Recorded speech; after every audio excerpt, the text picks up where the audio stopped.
پاک میں ہے کہ انسان جب اللہ کا در چھوڑ کر اور دنیا کے دروں پر بھیک مانگتا ہے تو اللہ اس کو اس کی حالت پر چھوڑ دیتا ہے کہ مانگو بھیک، کتنی مانگو گے؟ تمہاری اس بھیک سے مسئلوں کا حل نہیں ہوگا۔ اللہ کے سامنے بھیک مانگنے سے مسئلے کا حل نکلے گا، کیونکہ ہم فقیر اللہ کے ہیں، ہم انسانوں کے فقیر نہیں ہیں۔ اللہ تعالیٰ نے قرآن میں فرمایا وَأَنْتُمُ الْفُقَرَاءُ، تم سب کے سب فقیر ہو۔ اور پھر آگے اللہ رب العزت نے فرمایا وَاللَّهُ هُوَ الْغَنِي، اور اللہ غنی ہے، ایسا غنی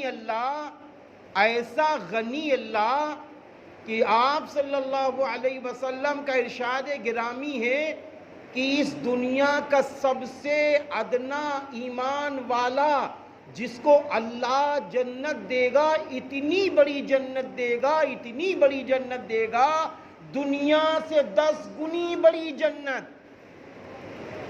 میرے بھائیوں سننے، دنیا سے 10 گنی بڑی جنت اللہ کس کو دے گا؟ ایک ادنا درجے کے انسان کو۔ تو اب بتائیے اللہ کتنا بڑا غنی ہے۔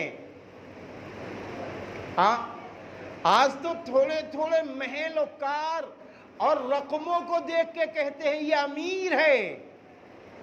سوچو میرا اللہ کتنا بڑا امیر ہے۔ ہم انسانوں کو سامنے رکھ کر اپنے اللہ کو نہ دیکھیں، کیونکہ دنیا کا سب سے بڑا کھرب پتی جس کی اکائی دہائی بھی ختم ہو جائے جوڑنے سے، اگر اس کو بھی ہم دیکھتے ہیں تو یاد رکھنا وہ مخلوق ہے، وہ خالق نہیں ہے۔